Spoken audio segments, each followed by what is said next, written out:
Good, very good. Thank you once again for coming. My name is Lujba Lemke and I'm a general dentist from Germany.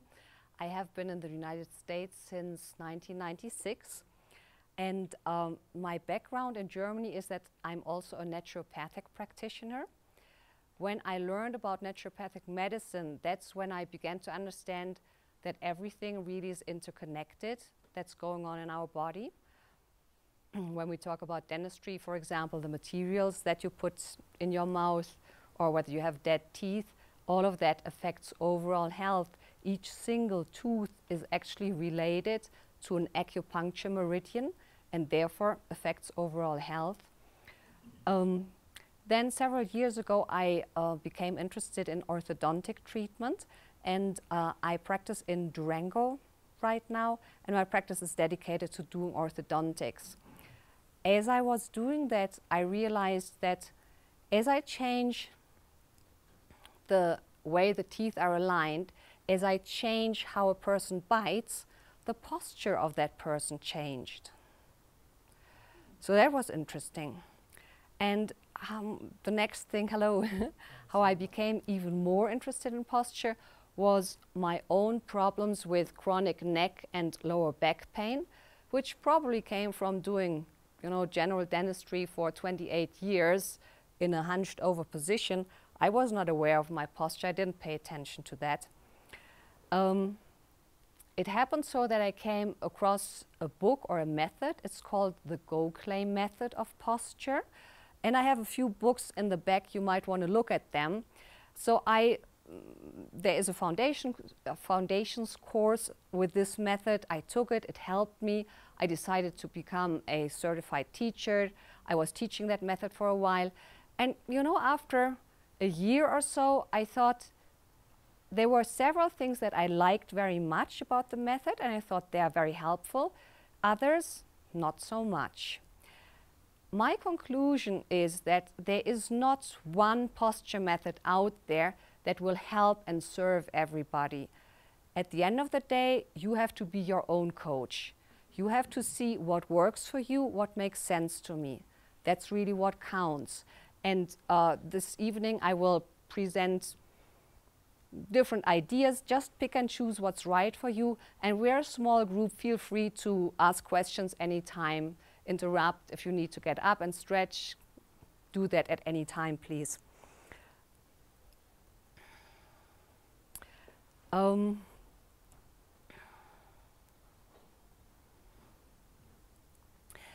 First of all, I need 2 volunteers, and I promise it will be very safe.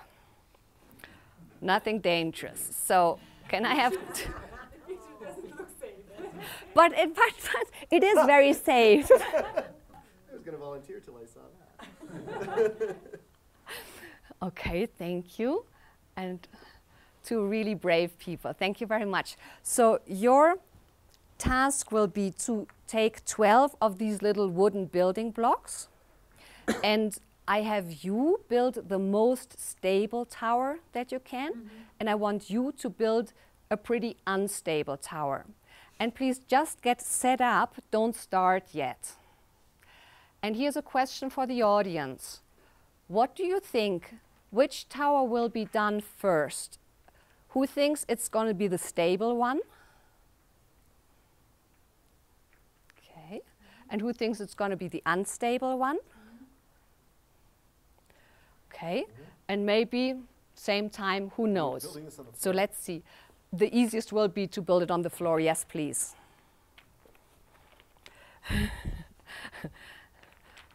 Are you mentally already preparing for the task and coming up with a plan, a master plan?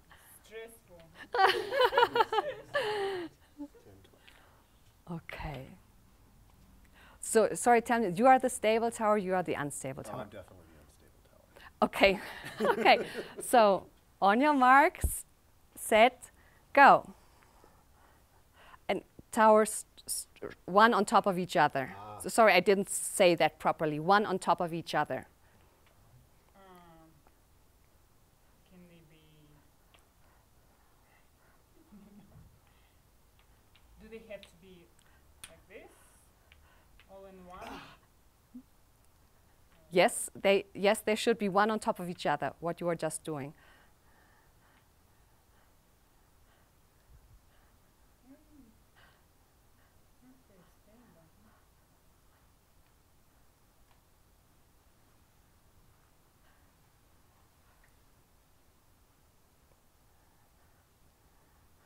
Almost there. Wow, both at the same time. You guys were really, really good. Okay, thank you very much. Give me some, what were you thinking when you were stacking these blocks? And Mark, what were you thinking? What is it about? What makes it stable? What makes it unstable? I mean, they both look the same to me. And Mark wasn't very, I mean, at one point it almost fell over, and that's when you thought, I think you made it a little bit more stable, right? Yeah. So what makes it unstable? To me, it was the bottom. If I just stacked them all up, and then they started falling over, and I started kind of stabilizing it from the bottom up. So basically what happens is the more we are off center, the less stable it is. The less stable it is, and the less Pretty stable. it takes to kick it over. Thank you very much. I know that looks a little bit like child's game, but I want everybody to think about what happens, what force is affecting any given object. It's about gravity. Well, you did that a lot easier. Say that again, please. She got to put her logs away a lot easier than I did. And I didn't say it clearly. I should really say stack it on top of each other. So thank you very much for helping with that. You're welcome. When we talk about posture and when we try to figure out what's a good approach, have gravity in mind. Because if you work with gravity, things will be easy. If you work against gravity, it will be hard. And it's your choice. Do you want to work hard or smart?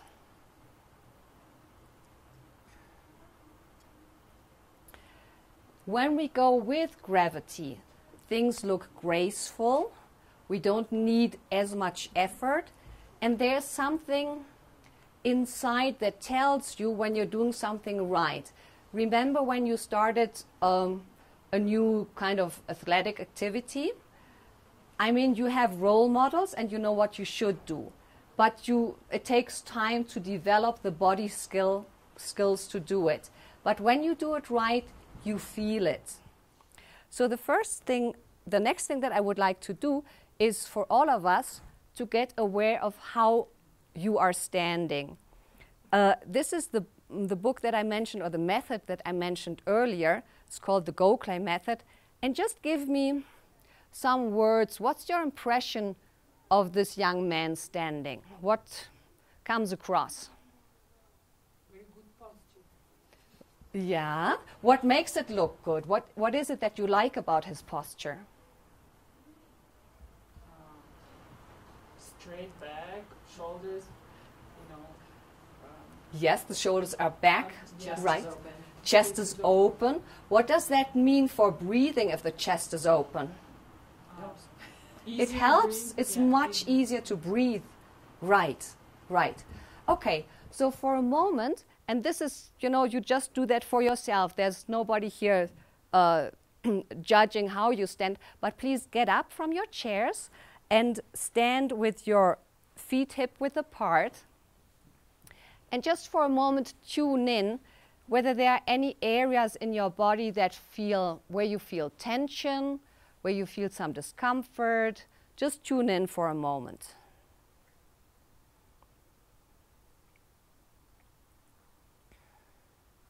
Because the first question is really, does it make sense? Is there any need for you to become more aware of your posture? And if you stand and say, well, I feel great and nothing hurts, nothing is uncomfortable, maybe you don't need it. But if you find spots, then that would be a motivation to do something about it. And now I want you to tune in for a moment. Where does your weight fall on your feet? Is it more over the heels? It could be towards the middle of the foot or feet. It could be towards the front. And that's what we're doing right now, is just about awareness. You need to know where you start if you want to change anything. Another thing that you want to know about yourself is, are your knees locked, meaning straight as in stiff, or is there some softness in the knees? And then go ahead, please, and take your hand and feel the groove in your back. You can feel up and down and from side to side. And this can be, the groove should be even and shallow if we stand straight, if we stack well. But most of us might have a deeper groove, kind of a dimple in some place. If you go higher up, is this rounded? Are we hunched? Just for you to know where are you at. And then pay attention to where your shoulders are. And we are so used to, well, they just are where they are. But they could be forward if we hunch over a little bit. They could be in the middle. They could be pulled back. And then finally, we have the top, all the way on top. We have our head. Is our head forward?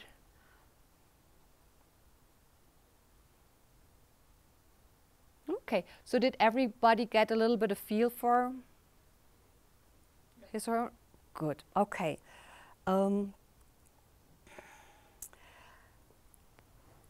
Please, you can have a seat again, and maybe you have two objects. I need you to hold, and I have a bunch of,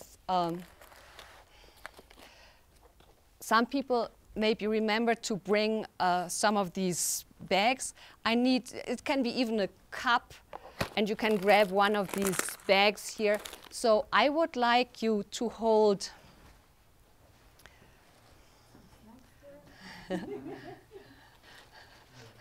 one person's lucky. There's is one thing of raisins. The rest probably won't do much for you. Okay. So we'll get one object or two objects? You should have two objects. I was hoping you have a cup anyways, and now you have something else as well. And you can just use, even if you have a little purse, a little handbag, whatever. Okay. Nice. Normal thing. Sounds good to me.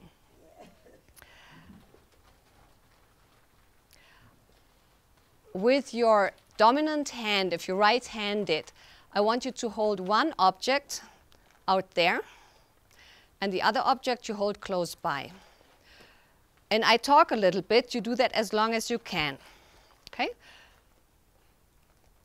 When we were talking about posture and about the head, our head weighs about 4 to 5 pounds if it is centered over the spine. For every inch that we bring the head forward, the head seems to get heavier by about 10 pounds. So it can very easily be that somebody who rounds the shoulders and has the head forward, this is easily 2 inches. So right now you added about the weight of a bowling ball to your whole skeleton, and your muscles have to do the work.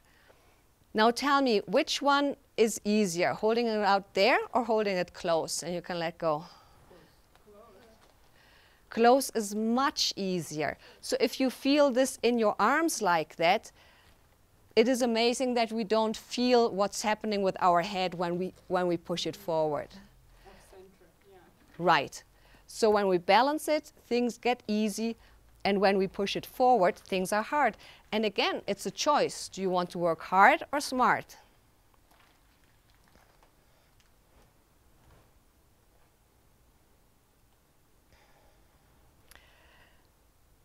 If we want to change something about posture, if we want to get to healthy posture, it is mainly about relaxing, stretching, and toning muscles. Amazingly enough, the most difficult part is the relaxing part. Why do you think that is? Because we've held this posture for our lives. Right, it's so ingrained. It is so ingrained. That's right. Why is it? I mean, wouldn't it make sense that it's easier to relax than to work out and tone and make stronger? It sounds like it is, yeah. It is, I think, very much our Western thinking. We are doers, we are achievers. So think about it, how hard can you relax? You know, it's about not doing. It's about allowing, about letting go. And that's not our primary frame of mind. Look at this little guy. He's very relaxed, right? And he's not working hard at all. And I say that at the very beginning because typically people think about posture, oh, that it's something hard. It takes a lot of hard work to change my posture. It takes time and commitment, but it doesn't take hard work. It's actually more tuning in and working with subtle things. It's good to know a little bit about anatomy. Our backbone for posture is our spine, right?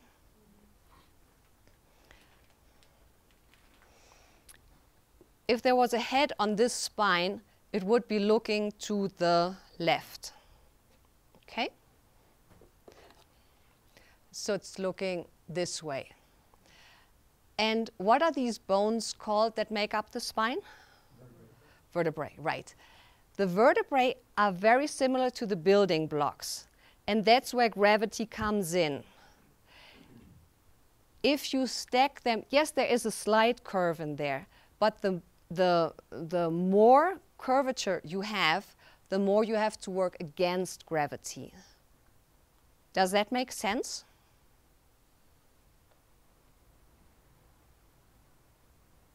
Yes? No? Maybe? It does. Okay. Good.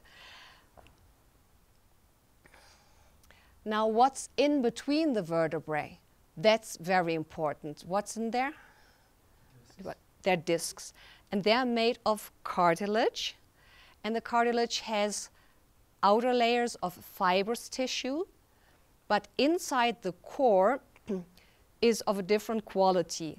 When we are born, it is like jello, very soft. In our 30s, it's more like toothpaste. And in our 50s, 60s, it's more like crab meat.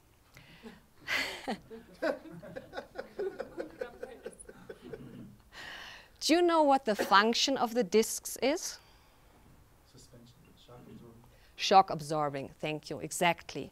So just by knowing the fact that the inner core gets kind of harder as we age, we know that the ability to absorb shock gets less as we get older.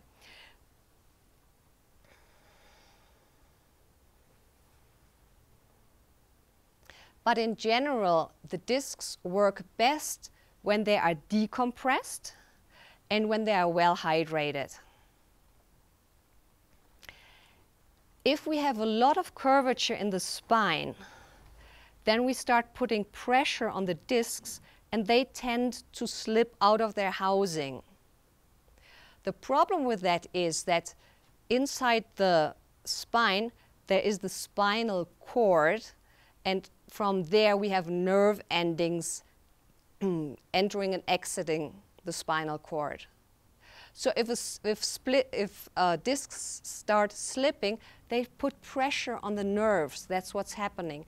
Also, as they are not in between the vertebrae, the bones, bony structures start touching, and due to the stress, there will be more calcium deposit. This is what we call bone spurs, and they as well can press against nerve endings. Very, very painful. So that's one of the things that's going on if you have back pain. If we want to prevent things like that, we can create length in our spine. So allowing your spine to be in gentle traction often throughout the day is a great way of developing a healthy baseline. And we can do that when we sit, stand, or lie down in a healthy position. We're going to work a little bit on sitting together in just a moment. Looking familiar? The young man is sitting. I call this the hammock slouch. So obviously his vertebrae are not stacked well. Everything is rounded. Alternatively, we see somebody sitting very upright. I'm not saying it is saintly to sit straight like that, but interestingly enough, I've never seen a sculpture of a saint, a slouching saint. They are depicted like that. And also when you go back, when you look at class photos of your parents, people used to stand straight. And something happened over time that we prefer or end up with a different posture. I'm a big fan of horseback riding and dressage, so this is a famous German dressage rider. He's upright and relaxed. The young man was also relaxed, but he was slouched and relaxed. Form and function go hand in hand. You cannot have a slouched posture and be at your best in any athletic endeavor. It's not going to happen. Your posture greatly, greatly affects how you will age. So I would like to do something with you. I call it tall sitting. And I'm going to demonstrate it, and then we can do it together. I did not bring a towel. Did anybody bring a towel? But I could even use my... Thank you. A bigger one if that's not. No, a small one is good. So if you set up a chair comfortably to sit straight, you would want something in the middle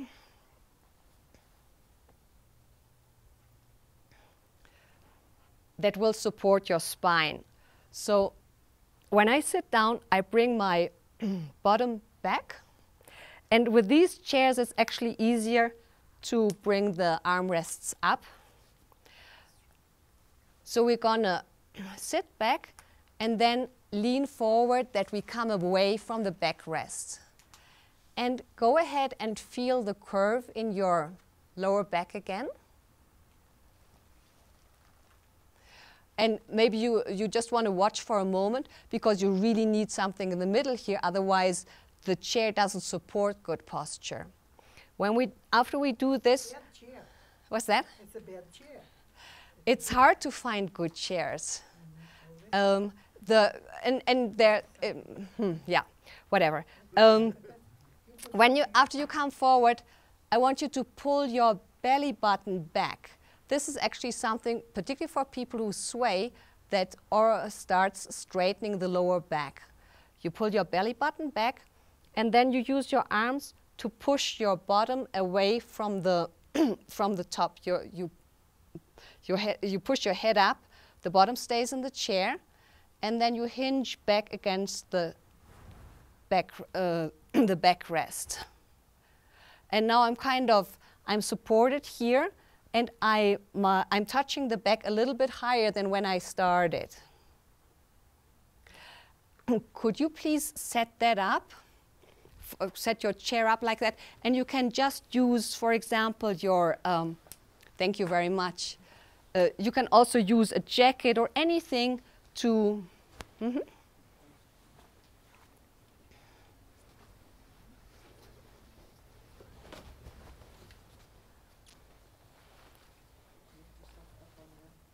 Would you like to try it with your jacket over there? I kind of did it, but not too good. I think maybe if it's just hanging down here, So you don't it want might it to go be all the way easier. down to the bottom. It can go all the way to the bottom, but it okay, must you're not go all the way to the side. Okay. And with these chairs, the backrest is really curved. So what the chair suggests to you is to sit like that. Okay. What with this? Now you will be able to have a flat, a straight back because it brings the middle of your back forward.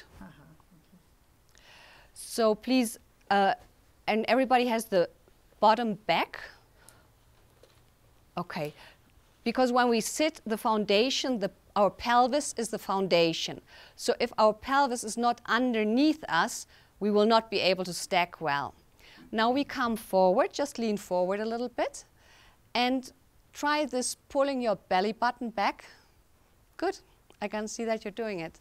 Okay, then please hold on to the side of the chair and straighten your elbows that you lengthen yourself a little bit. That looks very good. And now from your hips, just hinge back and attach yourself firmly against the backrest and relax there. Okay. Wow, everybody did that well. Okay. Does that feel already a little bit different the way you're sitting now? These chairs want to press you forward, though, so it's a little, you know, because they're springy. Yes, that's true. When I tested it, I realized that. Okay. Now we're going to add two little things. The first one is a shoulder roll. Typically, when a kid slumps, the parents might just say, sit up straight. So there are different ways. Either they're pulling their shoulders back, which causes a lot of tension here. It's not a good way. Or they force themselves to sit up straight. It's even worse because it puts tension on the lower back. But if we do a shoulder roll, we do one at a time, and we just move the shoulder a little bit forward, a little bit up, and a lot back, and just relax there. Don't try to hold it there, just relax there. And you do the same for the other side. Come forward a little bit up, and relax there. Okay. And the last thing would be to just be aware what your head is doing. You want to lengthen your neck a little bit. You want to maybe gently press up with your head, let your head float up because you want it over your spine. Remember what I said earlier, healthy posture is a lot about learning to relax. Repositioning the shoulders, a lot has got to do with the pec muscles being tight. So this is a beautiful little thing that you can do throughout the day where you do a little shoulder roll one at a time and relax there. And over time, the muscles here will stretch.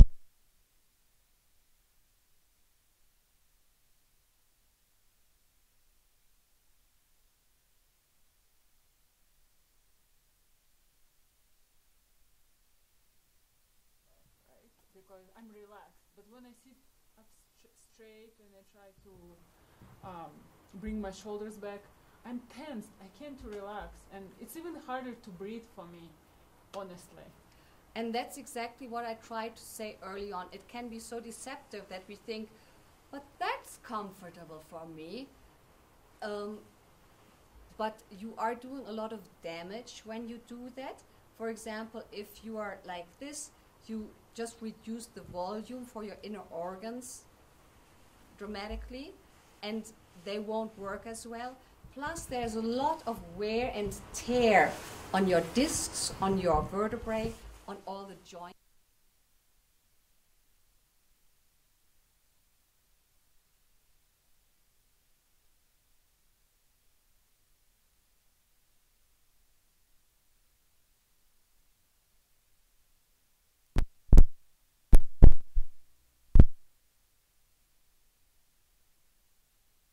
Legs crossed, that could be a problem, but you can still be stacked very well and sit upright and have your legs crossed. Because I cross my legs when I do change them around. Yeah. But I think it's harder to sit up straight with crossed I'm legs. sitting at my legs crossed. Yeah, I would think so. Much easier to lay down. Or like that. That's what I always do. When I'm When I do it like this, I feel like I don't have all to those old sit. myths, like it gives you varicose veins. So one of the main things that I see is that if your pelvis is not, if you imagine we had tails like dogs have tails. You don't want to sit on your tail. If your pelvis is like this, you don't have a chance to really stack well. And another thing about these chairs is that they slope down towards the back, which makes it harder. It would be easier to have a really flat place where you sit on and the backrest to be flat. That would be an ideal chair. Well, don't you want the backrest kind of, not concave, but pointed out, like the jacket is, so it sticks out a little bit? You mean, okay. I mean, flat would be enough to support you. It doesn't have to poke you forward here.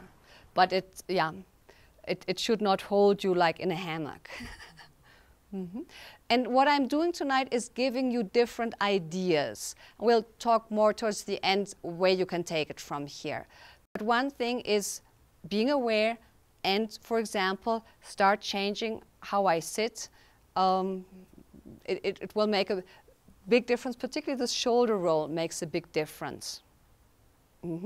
The reason why we do one at a time is when we do both, we tend to pop our ribs out, and those of us who have a sway will have even worse a sway. So really do it one at a time, and it doesn't have to be a big motion, a big movement. You can do it, you know, if you do a little bit throughout the day, over and over again, makes a big difference.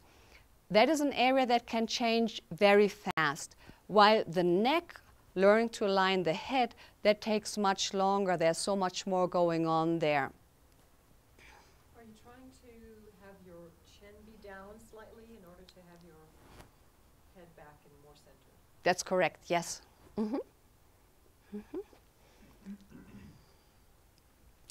So when you sit, your pelvis is the foundation, and typically what happens higher up in the body relates to how you position your pelvis. It takes the least effort if you stack your vertebrae well. And I know at the moment it might seem different. Thank you for the comment. Sometimes it helps to think it through. That it's, after all, gravity is working on you. And if you had a better way and if you learn to relax the right muscles, then sitting upright, even without leaning against anything, can be very comfortable for a very long time. We spoke about why it's important to roll the shoulders back one at a time. And the last point was to let the head kind of float to the ceiling, have the head straight up. Question: how did we end up with the posture that we currently have? Yes, you have been doing it over decades. Practice, right? Inattention. Sorry, say it again? Inattention. Inattention, Mirroring. Yeah, we actually have mirror neurons in our brains. That's how kids learn what they learn. We mirror certain things. And the good news is that at about age 2, all of us had really good posture, because what we said earlier, it is the easiest way is to stack well. And that's how a baby learns. It tries all different kind of things, and the easiest thing, that's what we go with. But what happens as we get older, as we get teenagers these days, I mean, there's a lot of peer pressure, and there's something that's cool. So it's not necessarily cool for a teenager to stand straight like that. I mean, maybe a guy should stand a little bit more, I don't know, like this, and a girl more like, I don't know.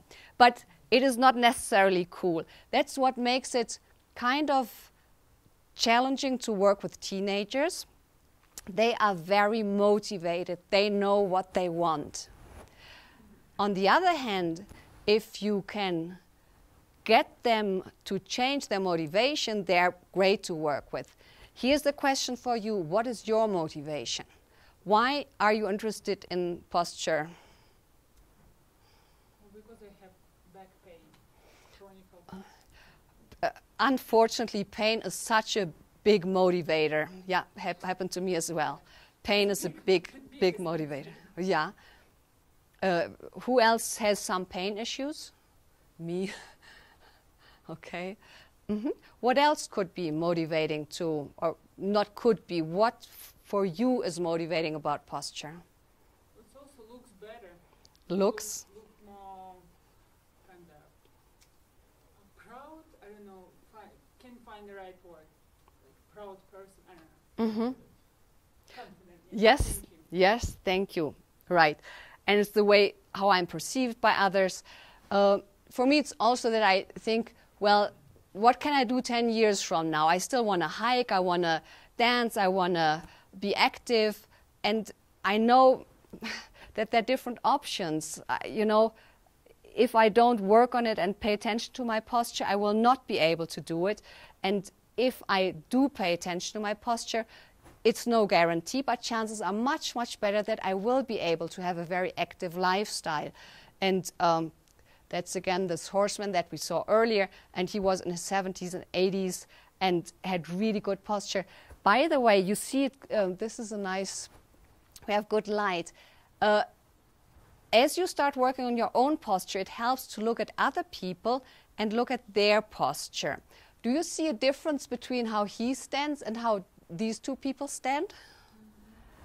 Tell me what you see. Even distribution of the weight. Right, right. And do you see something more in the torso? Yeah, his torso seems back and his head seems farther back. The shoulder. Oftentimes the creases in the clothing give away what's happening underneath. They probably sit straight when they're on their horse, but they didn't take it to everyday life. So they're a little bit hunched. He's not. Would every one of you have some motivation why you might want to work on your posture?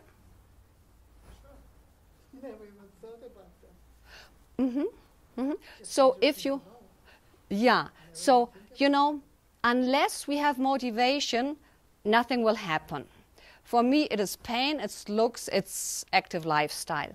And there are three main ingredients, or three ingredients for self-motivation.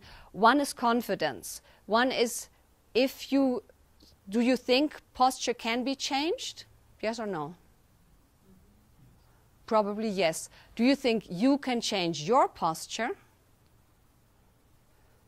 It all depends what you're doing in life. If it doesn't bother you, you're not obligated to sit or to talk and to do things. You just don't think about that. You want to lay down, you lay down. You want to sit, you sit. You just, right. You know, you completely don't even aware of it. Right, right. And that's when why you present yourself on a job or sitting in computer or talking with you, it's a different story.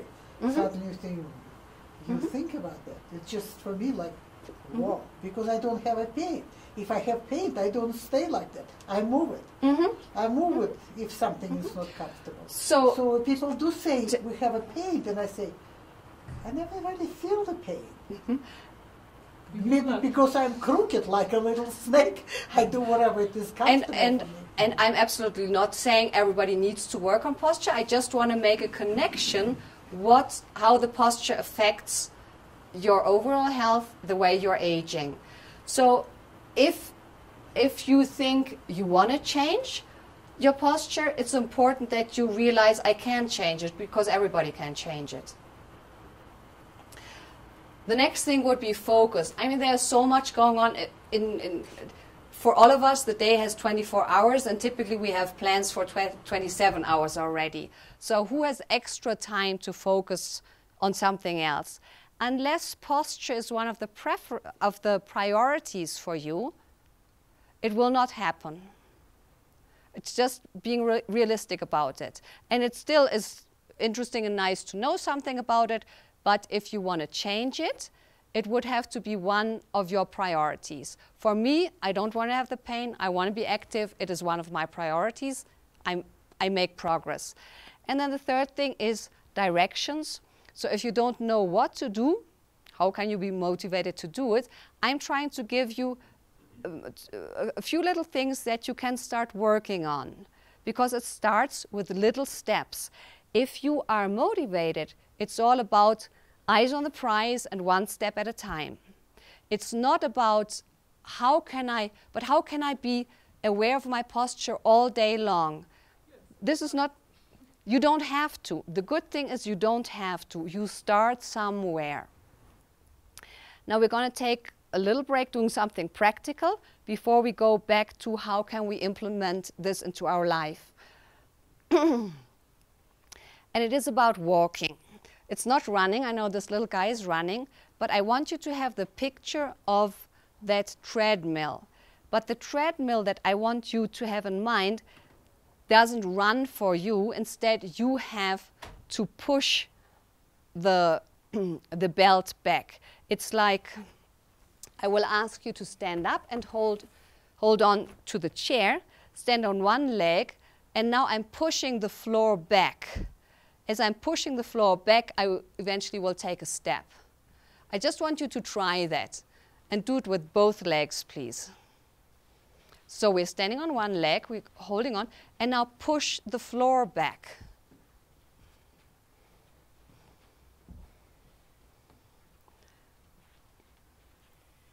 So one leg up, one on the floor, and with the one leg that touches the floor, push the floor back.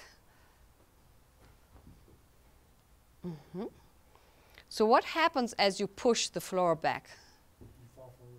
You fall forward. You actually, the floor is not moving, but you push yourself forward. Okay? Do the same with the other leg, please. And push the floor back.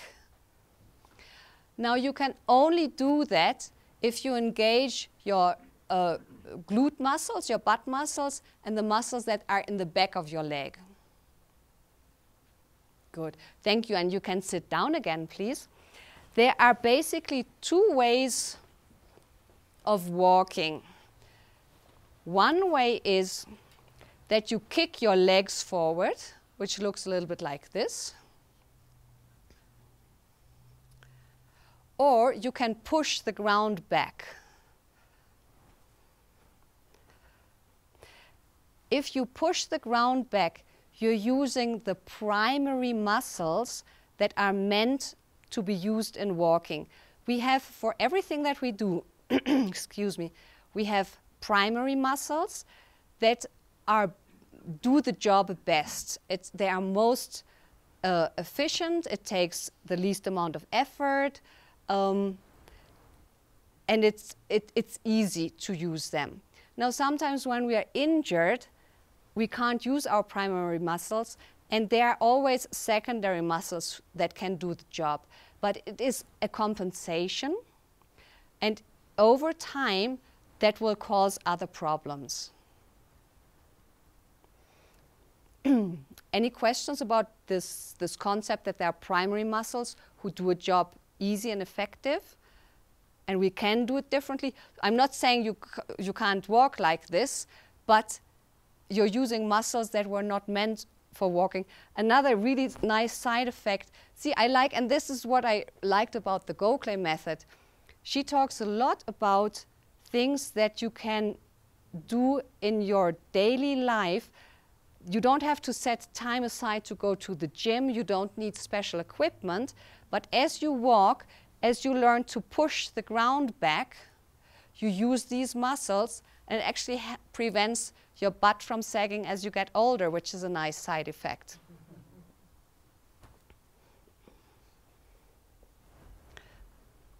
It's like you use the right tool for the job. Yes. Nicely put. Thank you. Are we good? Does anybody need a short break? Are we good to go on? Okay. How do we get this into daily life? A lot of it is about making habit our ally. Changing habits is a big task. They are so ingrained. Some of you said that earlier, you know, for decades we have been doing this. How can I change it?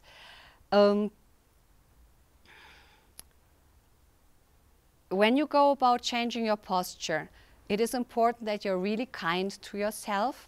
Just imagine a little kid, a toddler, learning to walk. You would encourage the kid for everything that it's doing. So if I saw you earlier remembering, just do the little shoulder roll. That's great. That's what it takes. It doesn't take a heroic effort to do something. It's really about doing little things over. Awareness training is the first step to change habits or to reverse a habit. I will talk about the habit loop. It's from the book The Power of Habit, and Charles Duhigg explains how it starts with a certain cue. Now I want to talk about sitting because you did that little exercises. Let's say the cue is you get into your car. And I strongly recommend that you set up your car seat such that you have, for example, a towel in the middle to support you, that you can bring your shoulders back. Oftentimes we have these bucket seats, and you can just hang in there like that. So you have to do a few things, and basically you need the seat pretty horizontal and the backrest almost vertical, that you can stack well. We all already have a routine in place how we sit when we get in a car. Let's have a closer look. How is this young man sitting? What do you pick up here? He's like kind of sideways. Right, he's sideways, he's distorted this way. He's all round. He's all round. Mm-hmm. He's feeling cool. Thank you. Yes, because the habit loop always ends up with a reward, and he is probably listening to nice music. I mean, remember when you first started driving a car, it's the sense of freedom. You can do what you want to do, whatever makes the cogwheels turn, and there's a certain habit you like, he will get back in and do the very same thing. Now, it is much easier to change an existing habit a little bit than to establish a new habit. So why not get into your car, but this time you are reminded because you have your towel already there. And you know, I give you a little bit, sometimes things in a nutshell. There's more to talk about what a good sitting posture is, but you get a start on that. And just being able to bring the shoulders back will make such a big difference. So I picture, you know, I like dancing, I like horseback riding, so I have this picture in mind of somebody who's sitting upright and relaxed, and your reward is whatever comes to your mind with your motivation. That's why it is so important to be motivated. If you're not, it's not going anywhere. The good thing is, one of the good things, here's another one, is that there are keystone habits that matter the most. And for example, if you start getting into the habit just in the car to sit differently or to do your shoulder rolls, other things will follow. You don't have to change every little thing. Once the keystone habits shift, they dislodge and remake other patterns.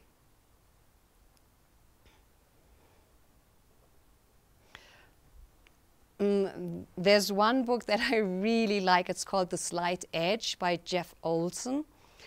And he's talking about these simple disciplines, or what I would say small changes that you make in posture, and how they compound over time. So it is not this magic trick that happens. It's not, maybe I take another posture class and that teacher will explain it to me and I just know it. It's not going to happen like that. It is more like the story with the tortoise and the hare. Slow and steady wins the race.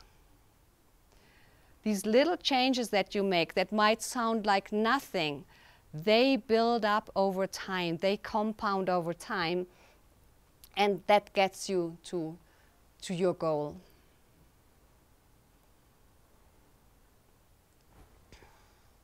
Any questions so far? really trying to be conscious of how I'm sitting now. And about every 15 seconds or so, I realize that I've slouched back. It also feels like when I'm in the position that you described, that my spine, lower spine, is actually curved more than it would be normally, and my upper spine is curved less. Is that accurate, or am I doing it wrong? The lower spine typically would be straighter, so and I would have to see exactly how you sit. For a lot of us, there's a lot of sway going on here, so this gets straighter, but as I bring my shoulders back, this gets flatter. And yeah, the chairs, there should also be something in the chair that makes it flat or even slants you forward a little bit. It's not ideal to do it with these chairs. We would need a few more props.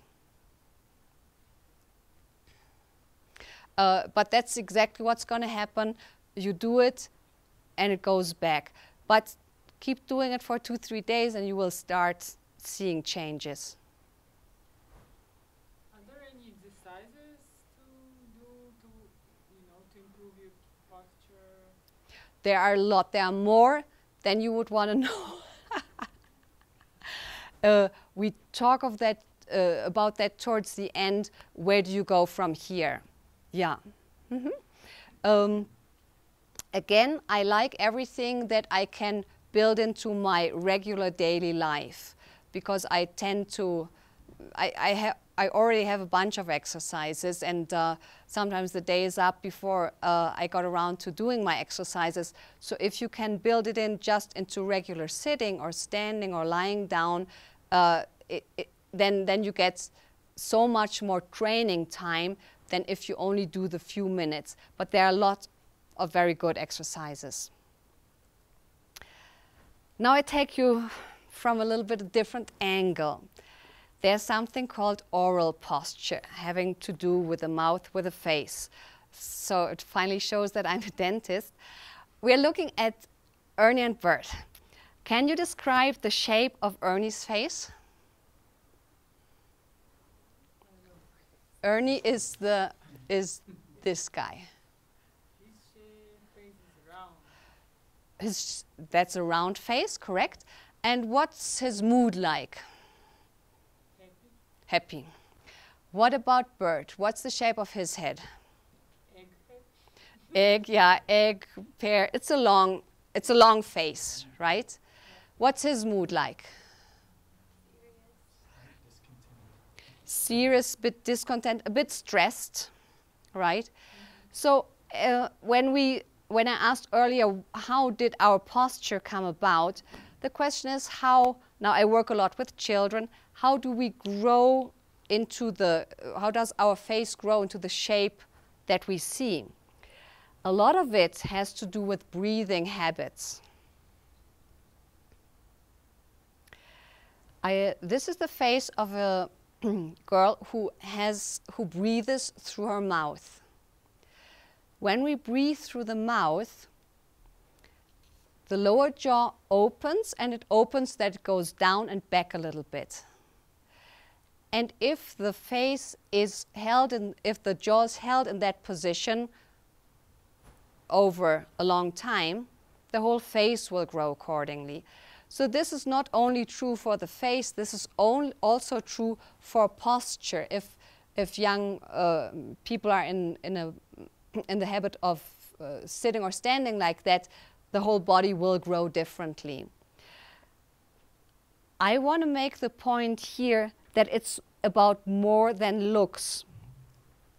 You see something underneath the eyes. These are called allergic shiners. Sometimes they are dark circles. They can be just if somebody doesn't sleep enough or doesn't have enough fresh air. But mouth breathing affects overall health tremendously. Our immune system isn't as strong. We are more susceptible to develop allergies. A lot of things happen.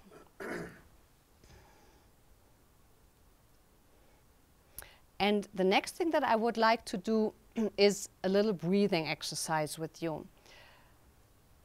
The idea of breathing through the nose is that the nose nose breathing is like an air conditioning unit, because as the air goes through the nose, the air is filtered, it is humidified, and it's also temperature regulated. It's warmed when it's cold outside.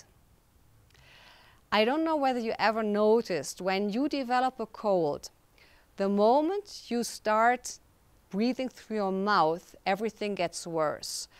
That's part of the reason that when you fall asleep at night and then you started breathing through your mouth, you wake up in the morning and everything feels bad. It's dried out, but also the congestion is worse. There is a very simple way of unblocking the nose, whether you have problems with allergies, whether you have sinus congestion, whether you have a cold, and it works like this. You take a normal breath in, you breathe out halfway, and then you keep your lips together and you pinch your nose closed. Basically, you will be holding your breath. As you do that, you shake your head side to side, and in your head you count to 20. Some of us won't be able to hold the breath that long, but if you can hold it to 20, then the next thing is, when you take the next breath, most important is that you keep breathing through your nose. I explain a little bit later why this is so effective, but I want you for a moment just to focus in, tune in how your breath flows, how easy it goes, easy or hard it is to breathe. And then let's do that together. So you take a regular breath in, you breathe out halfway, and I'm going to cheat because I'm going to count out loud, but I ask you to keep your lips sealed, pinch your nose closed, and start shaking your head. 1, 2, 3, 4, 5, 6, 7, 8, 9, 10, 11, 12, 13, 14, 15, 16. Remember, the next breath has to come through your nose, and keep breathing. Let go of the nose and keep breathing. And sometimes it's, I should have said, if you have to blow your nose, do that beforehand. And maybe you were not congested. Does it make a difference for anybody? Do you feel a difference? And maybe yes, maybe no. It means if at night, in the middle of the night, you suddenly couldn't breathe through the nose. So breathe half out and pull your nose and shake your head. Yeah. About 20. If you can 20 times, what happens, we will do one more breathing exercise, but there's something that's called the Buteyko method of breathing. Dr. Buteyko was a Russian physician, and in the beginning of the 20th century, he did a lot of research about asthma and breathing. Now, you would think that with asthma, somebody doesn't get enough air, needs to breathe harder. This is actually not correct. We overbreathe, and also allergies happen a lot with overbreathing, because we need a certain amount of carbon dioxide in our blood so that the oxygen that we get into the lungs, that is transported in the bloodstream, can get to the cells.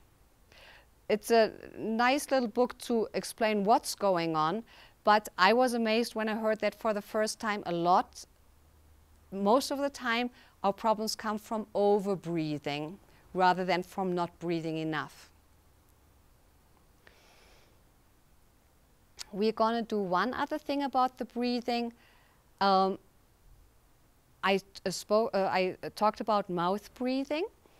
Can you please close your lips and keep your tongue low in your mouth, sitting low towards the floor of the mouth. And then take 2 slow, full breaths, and just pay attention how easy the breathing is and where the air goes and where you feel muscle activity.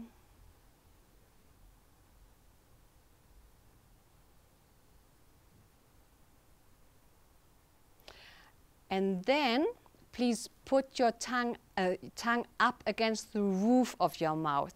that it fits and slightly presses up. I mean, just rests against the roof of your mouth, and do the same thing. Take 2 slow, full breaths and compare how easy it is to breathe, where the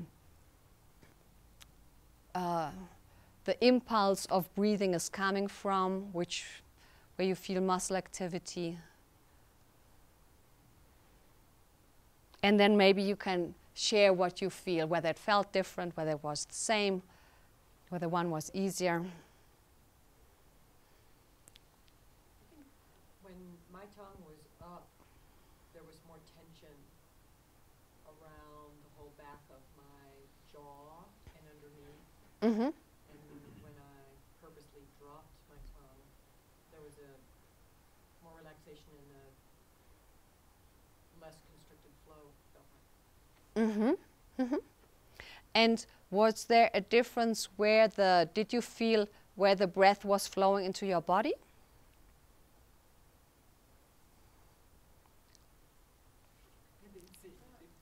For me, it was when my tongue was on the bottom of my mouth, the air was coming into my lower belly, and it was like deeper.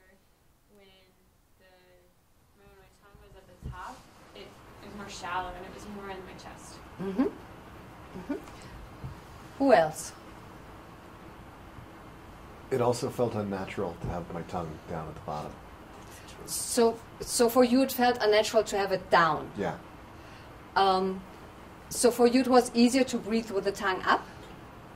I had the same experience. It felt better breathing with the tongue down, but my tongue didn't want to stay down. It wanted to just go back to the roof of my mouth. It tends to hang out there, apparently. Who knew? Okay. Interesting. So I slouch my own mouth. when we look at physiology and form and function, the tongue should rest against the roof of your mouth. And oftentimes it doesn't feel like that for you because the upper jaw might be too narrow and doesn't really give enough room for the tongue. But there's something, it's almost like a reflex that when the tongue stays up, that the diaphragm, the main breathing muscle, kicks in and air goes all the way through your lungs. And I understand that it might have felt different for you.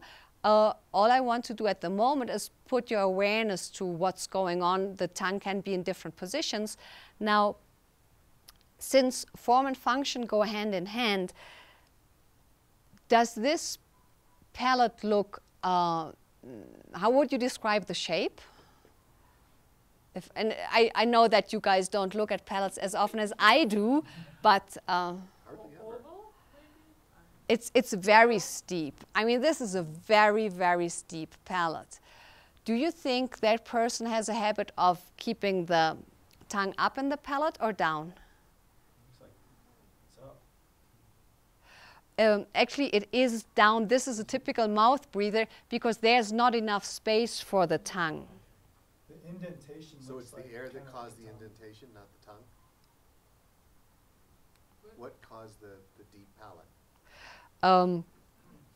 We get to that in a moment, what causes it. Part of, I mean, the chicken and egg question, there are different aspects to that.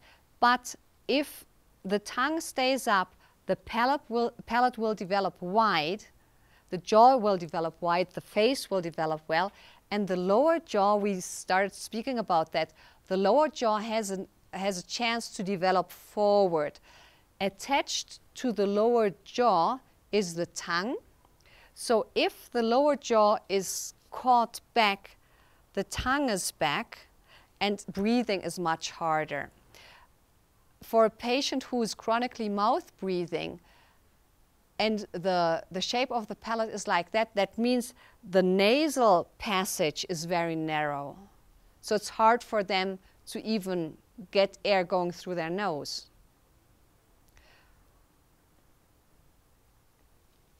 So they're mouth breathing because of their their physiology, or their physiology developed because they were breathing through their mouth? Oftentimes it can start with allergies and for example, big tonsils, that a child can't breathe through the nose, or adenoids. So there can be mechanical obstruction of the airway.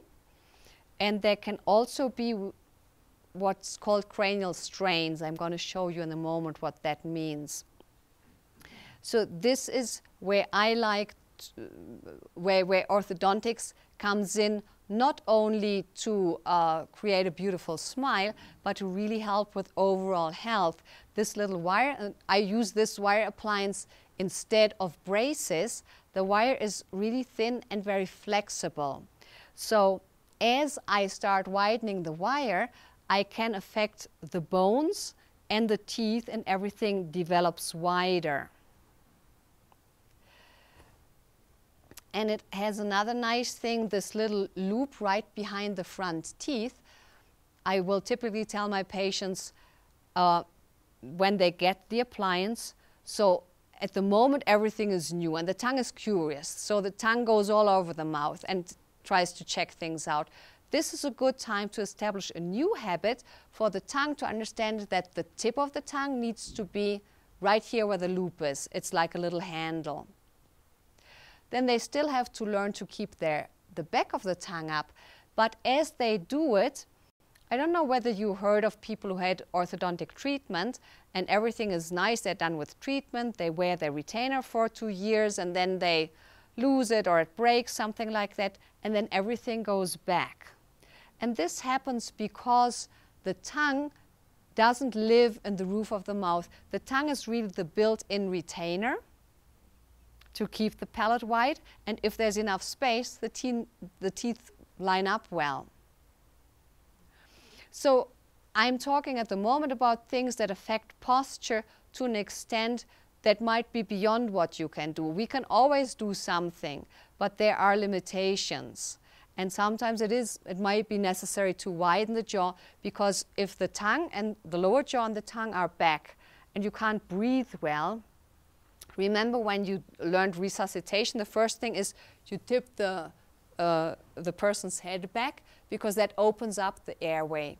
So kids with a very narrow palate, they end up tipping their head back, but then you can't see well. So if you change your posture, then you can still see well and you can breathe well. Lots of little things that has got to do with posture.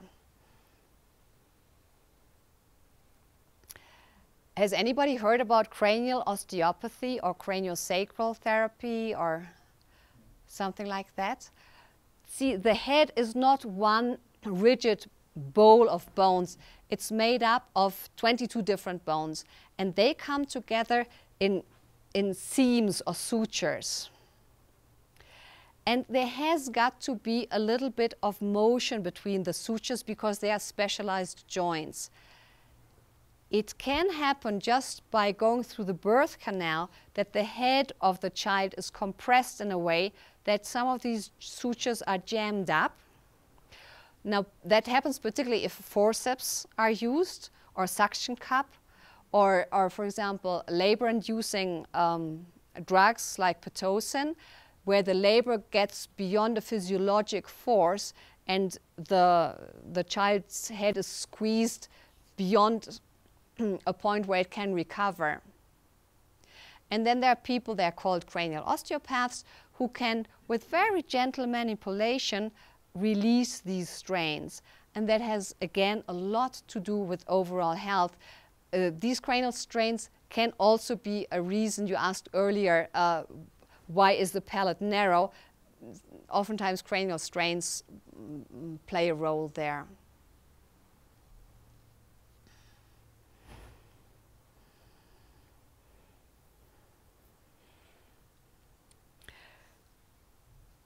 Good, and we are going to do a few simple balancing exercises. The reason that balancing is so good for posture is that it makes you aware of minute changes in your body and makes you aware of the small muscles that you're using. So could you please get up, and this time without holding on to something, just see if you stand on one leg and bring the other leg up, and just count for how long you can do that. Do we do it barefoot?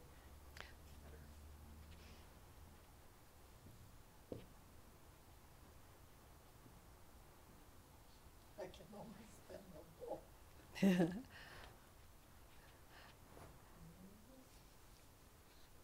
Good. If this is very easy for you, also try the other leg, and a real challenge is then closing your eyes with it. I know all the yoga people are normally really good at it.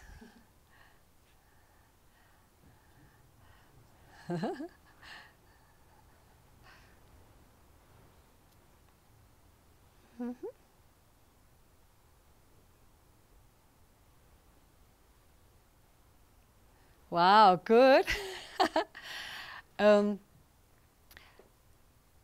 Now try one thing. Pick whatever was the harder side to do for you. It is such that if you train the harder side, your better side will get better automatically. So it makes sense to train the harder side. Before you lift your leg, do the same thing like we did when we were sitting. Pull your belly button back a little bit and also suck it up a little bit as if you could fit it underneath your rib cage. Try that motion first.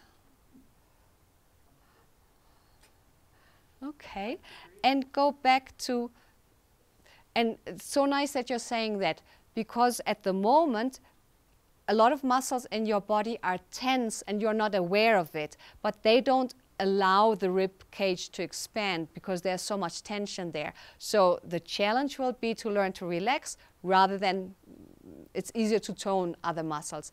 And try to go back and see whether you feel a difference in the way you can balance if you suck your belly button back and up. Do you want a locked knee or? Soft, a soft knee. Shouldn't be locked.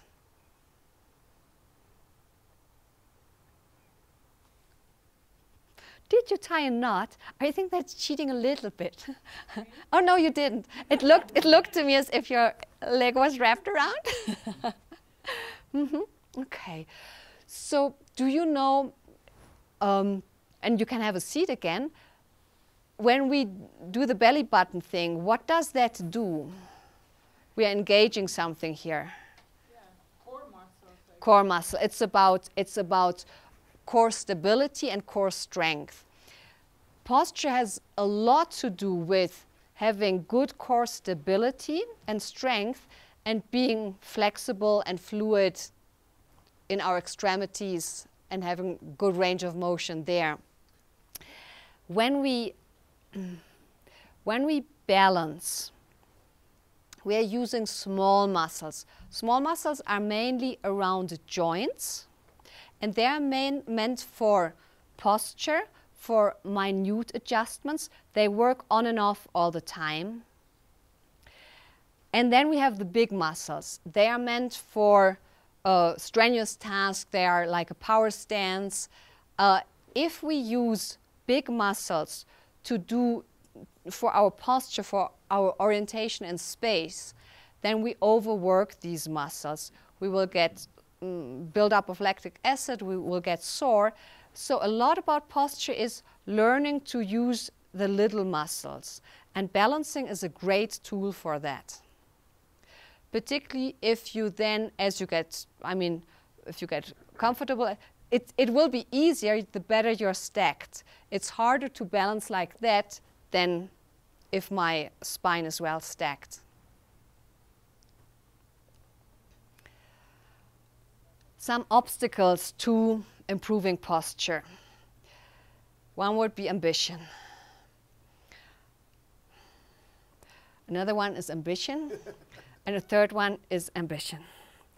Because we have this thinking in our head, if a little is good, a lot must be better. But that is not true if we want to change posture. It has to be a playful, it has to be a pleasant experience, because you have enough strife and stress in your life already. Make it easy, and the body recognizes and remembers, develops a muscle memory for anything that you did that felt pleasant and was easy. That's why we crave fun, nice entertainment, things that are easy. Thoughts, by the way, influence a lot how you stand. I mean, when I think of dancing, you know, it's easy to stand straight. When I think of kitchen chores, I have a very narrow kitchen and I have a door, so I put a mirror there. It's really helpful if you want to work on posture, that you have a place where you can see yourself fully in the mirror. And one of the really hardest things is to just bend forward a little bit. So when I'm in the kitchen, I will always look and do a so that's harder, which you know, my thinking is, oh, that's harder because I see myself and I'm critical about what I'm doing. So relaxing will be much harder for me than if I'm dancing. And if you want to see me really struggling with posture, I think about amended tax returns, and I have to pay more taxes, and that's hard to be upright and relaxed with it. So thoughts have a lot to do with posture. But it's up to you to decide if you want to change posture, how much do you want to carry, how hard do you want it to make on yourself.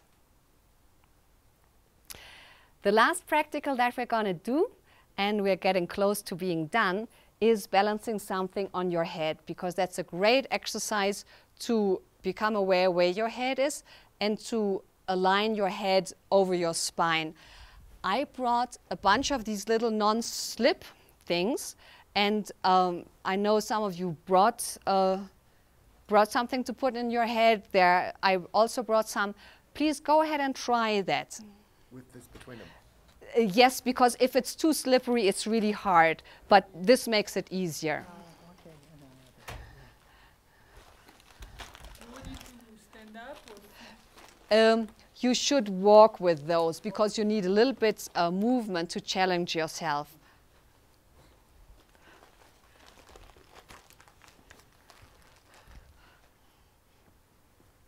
Is our head naturally flat enough, or do we put this in a particular spot to have it? You know, you mentioned earlier that... Surprisingly, I can do it. Very good, very good. it's easy because this beans take shape of your head. Oh, I didn't show you my picture. And just move around with it a little bit. So this would be the advanced version, but I didn't want to do that here. Okay. Exactly. There is something, when we look at cultures where people grow up carrying things on their head, you will see very good posture. Yeah, in Africa, the woman, they Yes. always carrying it. Yes. How they can do it? And they can In only Russia, do we it. just do it on one side, so it's so crooked. By the time we come with a bucket of water. And they can do it because they stack their vertebrae well. Yeah. And if they were out of alignment, they would damage their spine. So they are so good that can easily to do it. Yeah, And Yeah. with the water in the bucket, it's very hard yeah, because the water is moving. yeah. So this is something nice to start with, because it gives you, you will have success, which is a nice start. And it's also not too heavy. You can now take this anti-slip thing out. Let's see whether that makes a difference.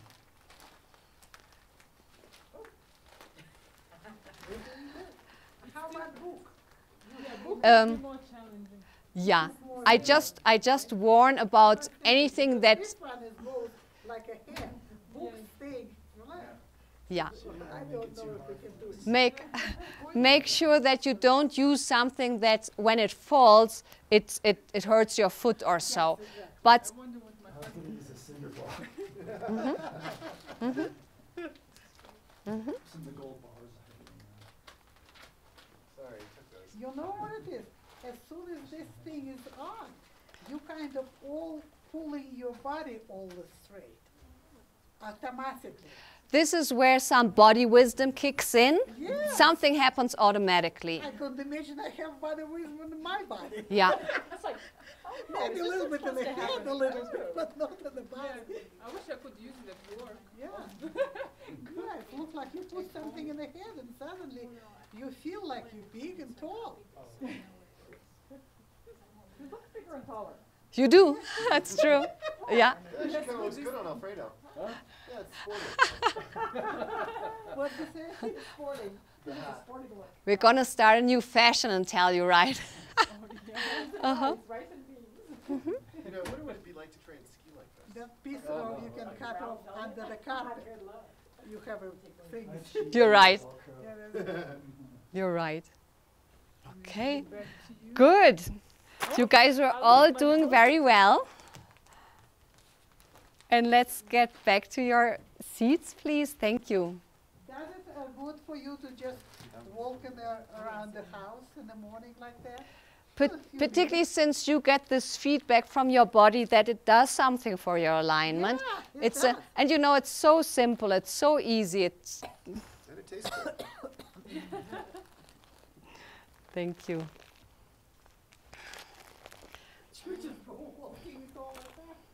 And it affects when you sit as well as stand. I don't know if my husband will like it or if I wear it on my head. Let's look at what we can do for little kids.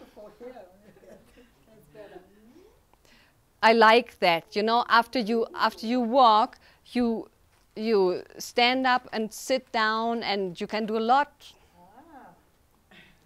Mm-hmm. It takes work. It's more work than just flopping down, of course. Mm-hmm. Nice, very good. Yeah. Yeah, it's funny how it automatically brings about some gracefulness in the movement. How can we help little kids, or how can we prevent that kids establish the habit of bad posture? See, one thing about little kids is when you carry them, the main thing to know is you want to carry them such that their behind is behind. Remember when I said when you sit, the foundation is your pelvis. And their little behind is behind. And nobody has taught them. They haven't watched any posture DVDs, but they automatically stack beautifully and the head is right straight on top of their spine.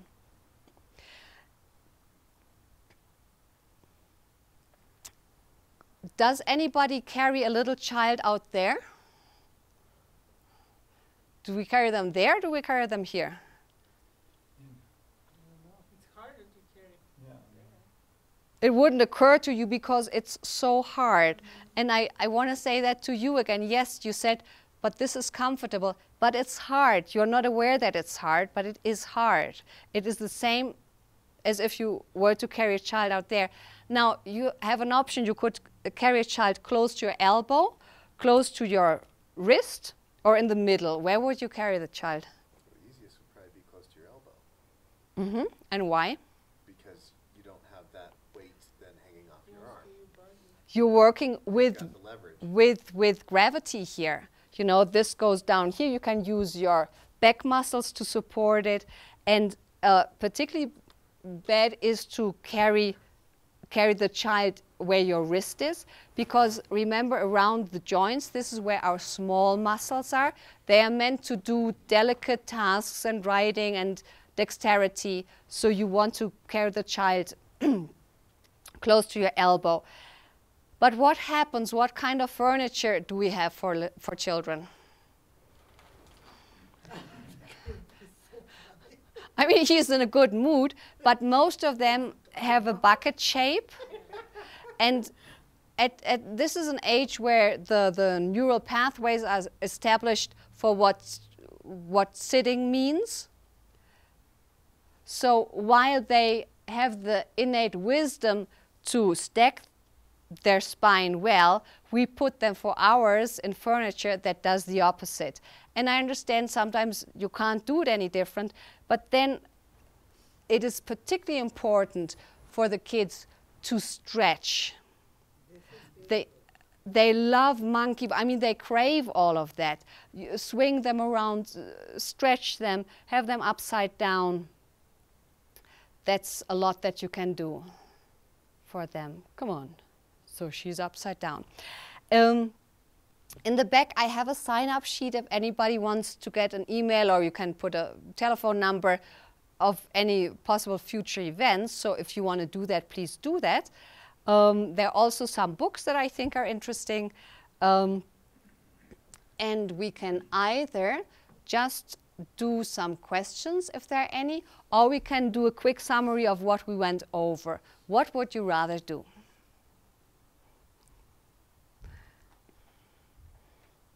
Practicality of that. So now you open the door for us and you can kind of explain so we can pay attention to that. Mm-hmm.